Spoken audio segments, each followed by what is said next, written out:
in this video, we are going to review the setting the stage portion of your inquiry project, which is pages 2 through 4.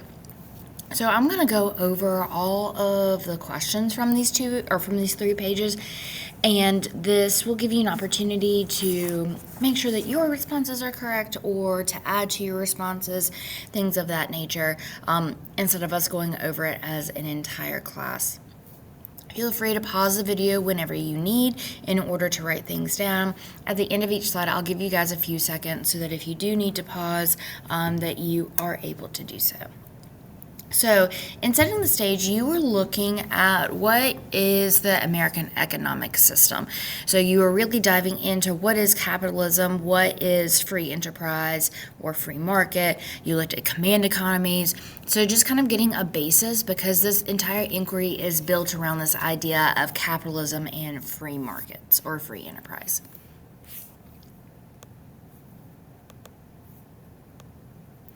So, in source 1, you had an article from study.com about the U.S. economic system. So, question number 1 is what type of economic system does the United States have? Well, they have a mixed economy. It is going to be a mixture of different economic systems. It is primarily going to be capitalism, but it's also going to be a mix of some other things as well.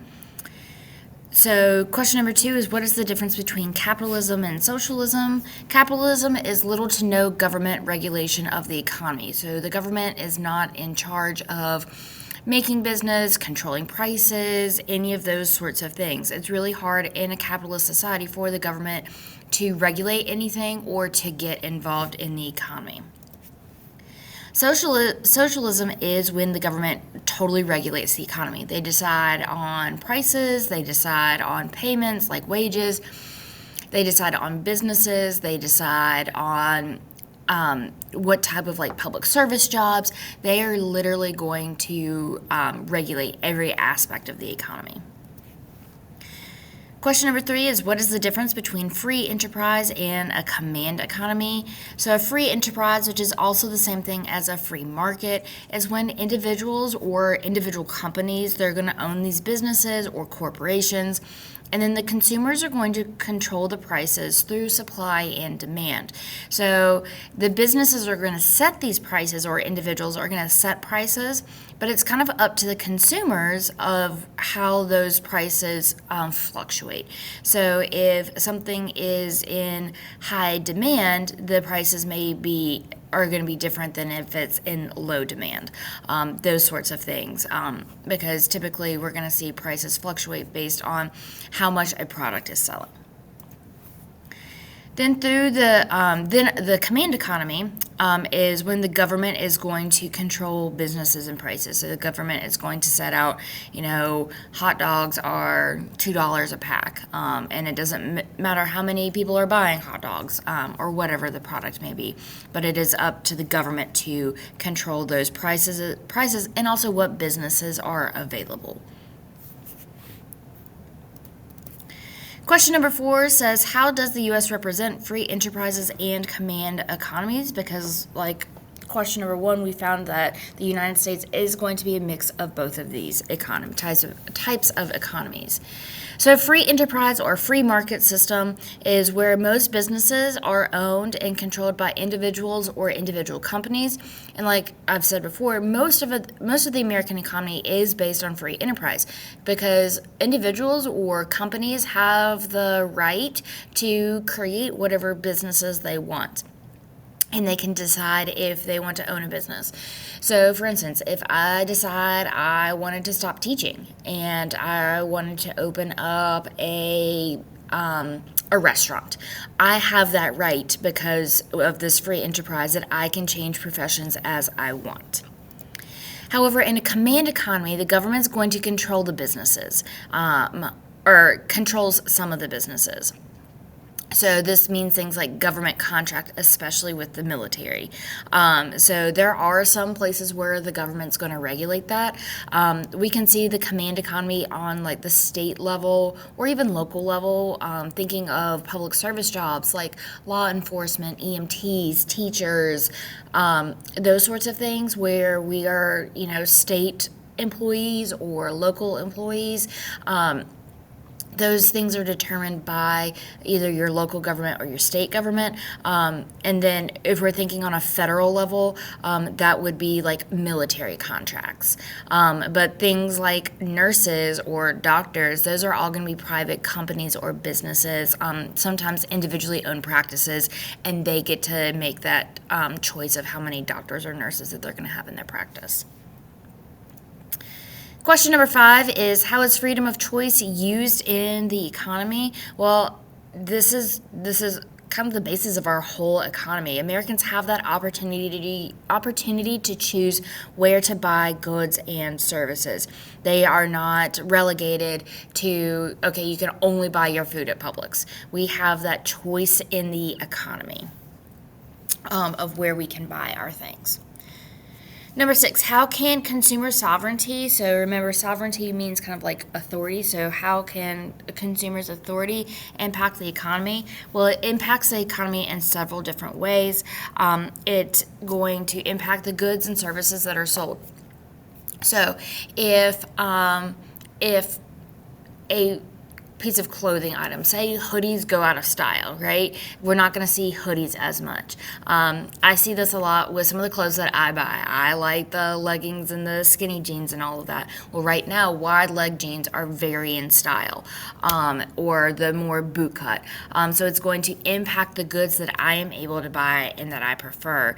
It's very hard sometimes for me to find clothes, especially like crop tops, because those are very more in style, and I don't like wearing a crop top. So it applies to food as well, services like hairdressing or just any kind of restaurant services, those types of things, depending on how much a consumer or a person is buying a good or service, depends on what is offered.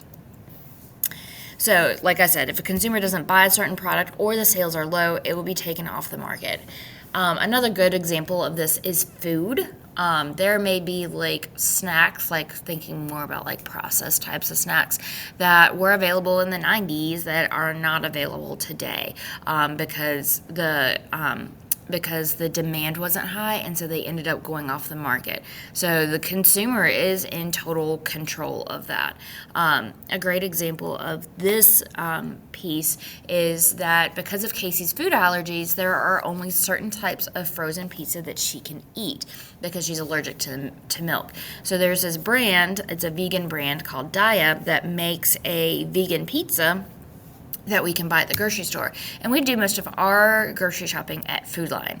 Well, they weren't having a lot of people buy their vegan pizzas, so they took them off of the shelves. Like they don't purchase that to keep in the store because the demand wasn't very high.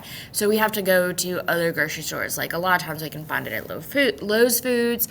We can find it at Whole Foods. So we when we do frozen pizza for her, we always have to go to 2 different grocery stores because we can't find it at our main grocery store.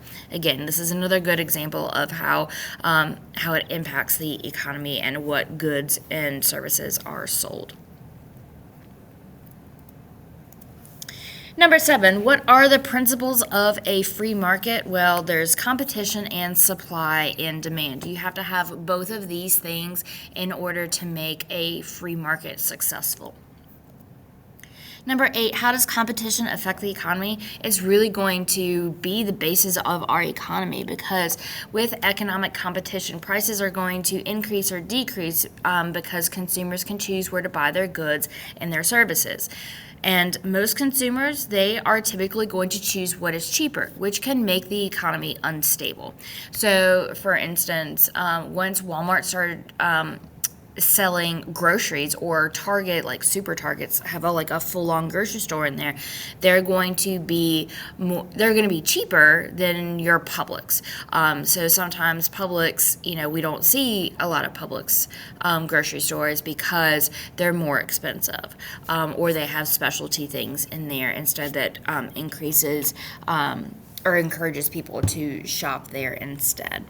So it's really going to affect the economy because it's going to create that instability. If a good is too expensive, people are going to go for a cheaper option, which does create that instability because now that other business isn't doing so well. Number 9, how does supply and demand affect the economy? Well, companies have to do a really good job of balancing supply and demand in order to ensure that they don't overproduce and that price doesn't increase too much. Because if they overproduce and their goods aren't selling off the shelves, then they are going to go into debt. So companies have to really balance supply and demand to make sure that they don't overproduce and that to make sure that they don't price their goods too high, because if something is too expensive, people aren't going to buy it.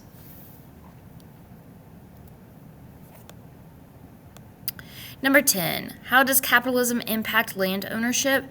Well, people and businesses are able to choose land and what they're going to do with that land. So we can, as individuals, we can choose to buy land.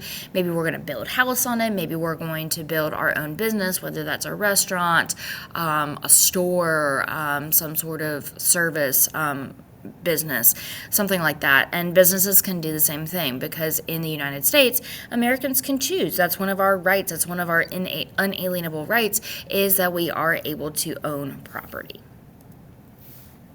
Number 11, how does the American economic system impact the government? Well, the government has very little regulation over businesses. Yes, there are taxes. Yes, there are tariffs. There are things of that nature that are going to have government regulation, but it is not on the whole. Government really can't regulate businesses.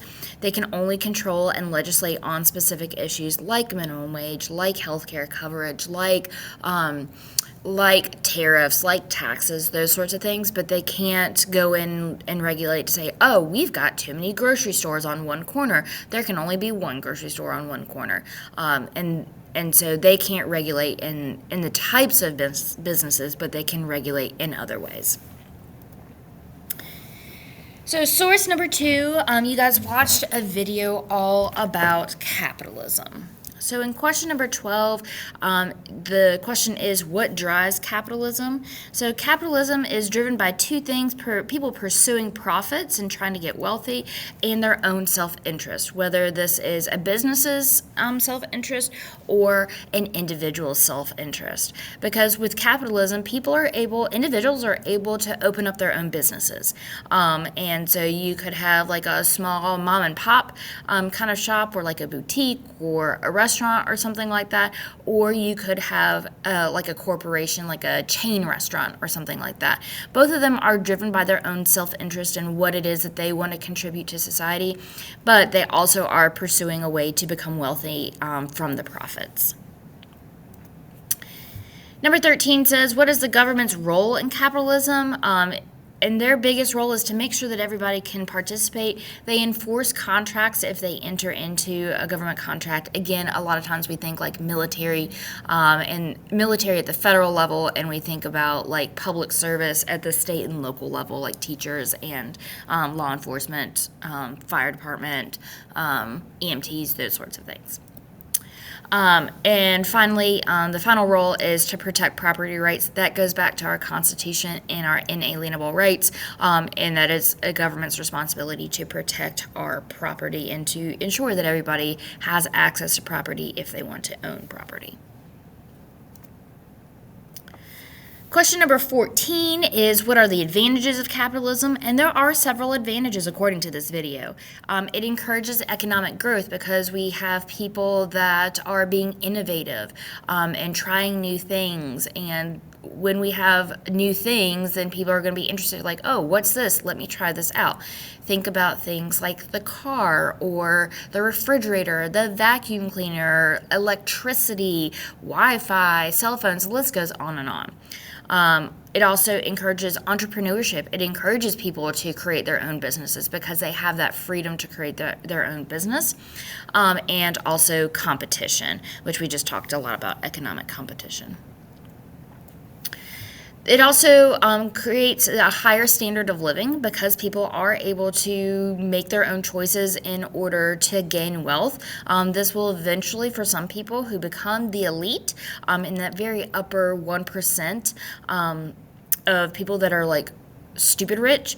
It creates it creates a higher standard of living where if you're in a middle class or low, especially lower class, you're always thinking like, what can I do to make more money? How can I save more money? How can I be able to go on whatever vacations or eat at whatever restaurants that I want to? So capitalism creates this higher standard of living where it's, I want to achieve what the upper class has. Capitalism is efficient because the prices are based on supply and demand. It's based on the consumer and what the consumer wants. And so this is really efficient because what it does is it eliminates products that aren't selling. So it kind of changes the way that things are, and it's really totally based on consumers. It does lead to consumers having choices, which allows us to choose what we want, and it goes back to our ideas of freedom and things of that nature, and that is an advantage, that we're not stuck in we only can buy our oil from Standard Oil, or we can only buy our food from Publix. So it gives us that opportunity to choose based on our own it allows us to make better financial choices. And then finally, it helps to create jobs, whether it is new businesses and people creating their own businesses, or whether it's the expanding of businesses, thinking of franchising, thinking about like opening up your own McDonald's or Sweet Frog or Culver's or whatever it may be. Question number 15 is, what are the disadvantages of capitalism? And there are also several disadvantages. It can definitely lead to a lot of inequality, specifically with wealth, because it's not evenly distributed. It's not like, okay, I'm going to make all this profit and I'm going to give it back to the government so that everybody can have a share of this profit. No, we've looked at it several different times, that hierarchy, that triangle, where we have the elite, the very upper class, which is sometimes called the 1%. We've got the middle class, which is broken into 2, sometimes even 3 sections of types of jobs, and then we have the lower class as well. So it does create quite a bit of inequality because not everybody is getting the same amount of wealth. So when there is wealth inequality, it also leads to a disproportionate amount of power and wealth, where we see those that have a lot of wealth are going to influence those in power, or themselves are able to gain power because they have the money to back it up. They can contribute to different campaigns. Sometimes they can buy people off, more so in our past, not our present. And so wealth and power really do go hand in hand. And then it can also exploit workers, where we see that this goes back to that wealth inequality, where our owners, thinking about people like John D. Rockefeller, that they are going to make a lot of profits because they're going to exploit their workers. They're going to exploit their factory or their pipeline workers, where those workers are going to receive a very low pay because it's an unskilled job. You didn't have to have any specific like college education or like trade training in order to do it, which then a lot of times leads to bad conditions. But what's going to happen is that those upper managers and owners are going to receive all of those profits. In capitalism, another disadvantage is that the profits are going to be prioritized over workers and the environment. So these owners and managers of these major companies are going to be prioritizing making money over the workers, and then how their business is going to impact the environment. Thinking about things like pollution and tearing down and destroying ecosystems and biodiversity and things of that nature because of, we need to build this new factory so that we can make more goods. So it really negatively impacts our workers and our environment. And then finally, Capitalism is driven by consumers, which we've talked quite a bit about and kind of the advantages of that, but it can also lead to instability because if a consumer all of a sudden stops buying Apple cell phones, they stop buying iPhones, like that's going to wreck our economy because now the Apple Corporation isn't going to have as much money to invest into other areas, and then it creates this anxiety among people because of instability. Because when things are kind of in like limbo and questioning. We see this right now in our economy with this talk about recession and tariffs and all of these things. It creates this anxiety because prices are rising and people are thinking, oh, how am I going to pay for food? How am I going to pay for this? How am I going to do this? So it leads to that anxiety because there is instability. When we have stability and when we have this feeling of safety, people are more willing to spend that money. We talked a lot about that when we talked about economic contraction and expansion. And then the final source that you guys looked at was a video on the free market system. So question number 16 is, why is competition good? Well, economic competition is really good because it leads to more choices. It really does.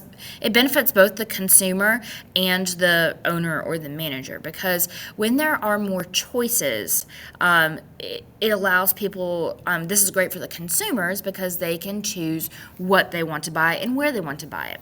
It's also going to increase the quality of goods because that manager or that owner, they want to make sure that they are producing the best quality of good so that when consumers come and buy it, that they're going to share with their family and their friends. Today they'll post it on social media, go check out this restaurant, the food is amazing. And so when there's an increase of quality of goods, more people are going to go there. It can also lower prices. So if you've got, think about this happens a lot in Winston-Salem, along with other cities. I've only lived in Winston, but a lot of times in one like specific area, you will see like 2 or 3 grocery stores or 2 or 3 drugstores. You'll have a Walgreens, you'll have a CVS, and sometimes even like a local pharmacy, all kind of right within like a block or 2 of each other. And so what happens is that like if Walgreens runs a sale on toilet paper, then CVS is going to try to counter that and be cheaper. We also see this like sometimes in grocery stores are really prevalent for this, is sometimes they'll price match to say if you find a price lower at another store, that we will price match that lower price. And again, that is only good for the consumers because it's going to lower that price that they have to pay. And then finally, competition is good because it also prevents monopolies.